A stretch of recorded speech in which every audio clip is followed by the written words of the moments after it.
రసజ్ఞులైన సాహితీ మిత్రులందరికీ ద్విభాష్యం రాజేశ్వరరావు నమస్కారం.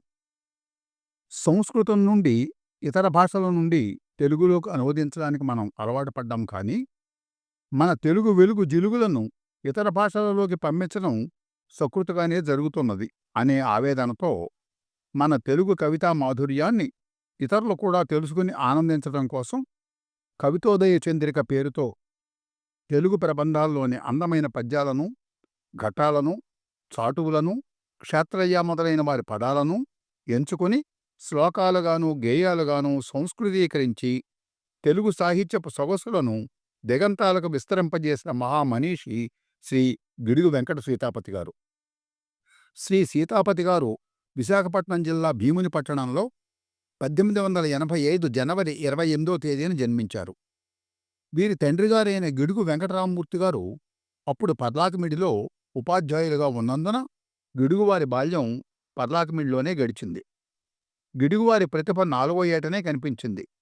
వారి నాయనమ్మగారు చింతామణి అను బ్రాహ్మడు పంతానికి గోడమీద పటమును వ్రాసెన్, అంతట వర్షము కురిసెను, కాంతామణి కంటిమీద కాకర పూచన్ అంటూ ఏవేవో పద్యాలు, పాటలు వీరికి చెబుతూ ఉండేవారట.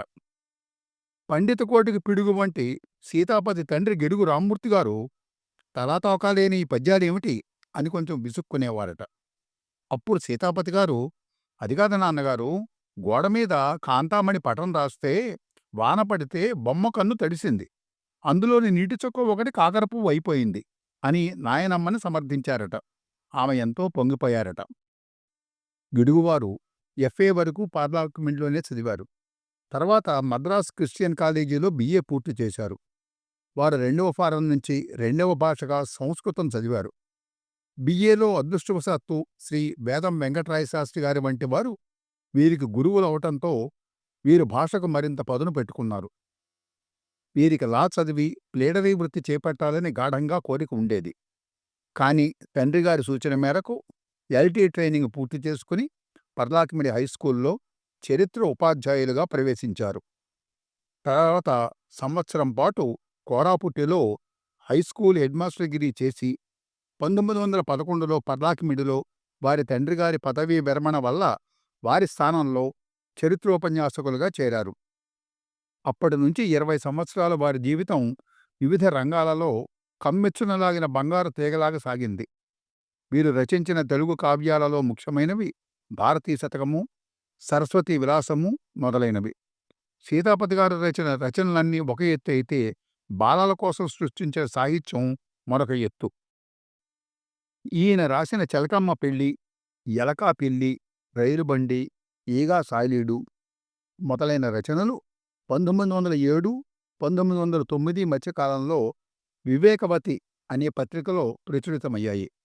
సీతాపతి గారు బాలలకు నీతులు మనసుకు హత్తుకునేలా ఏ విధంగా చెప్పాలో వివరిస్తూ, పిల్లల చెవులకు ఇంపగు పలుకులు, పిల్లల మదిలో నిలిచే నీతులు, పిల్లల కోసం పిట్ట కథలుగా పెద్దలు చెప్పండి, మరి సుద్దులు పలకండి అన్నారు. ఆ తర్వాత 1940 సంవత్సరంలో సీతాపతి గారు భారతి సాహిత్య మాసపత్రికకు సంపాదకులుగా వ్యవహరించినప్పుడు బాలల కోసం సహితమైన రచనలు చేయమని కవులకు, రచయితలకు ప్రబోధించారు. 1958వ సంవత్సరంలో బాల వినోదం అనే గేయ సంపుటాన్ని ప్రచురించారు.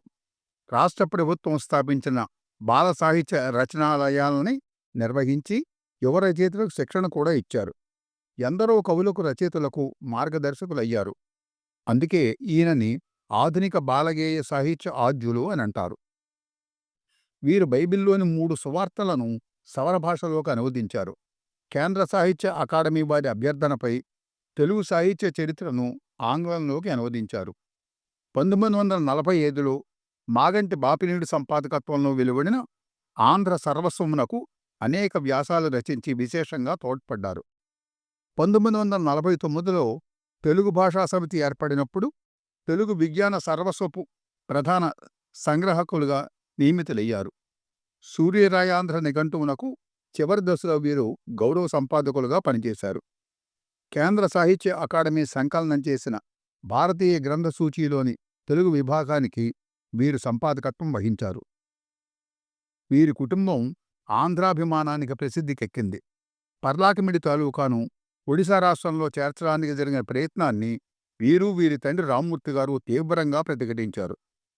తెలుగువారి పక్షాన వాదించడానికి 1933లో వీరు లండన్ వెళ్లి శామ్యూల్ హోర్ మొదలైన వారి ఎదుట యుక్తిగా వాదించారు. అయినా 1936లో పర్లాకిమిడి తాలూకా ఒరిస్సా రాష్ట్రంలో భాగంగా ఏర్పడక తప్పలేదు.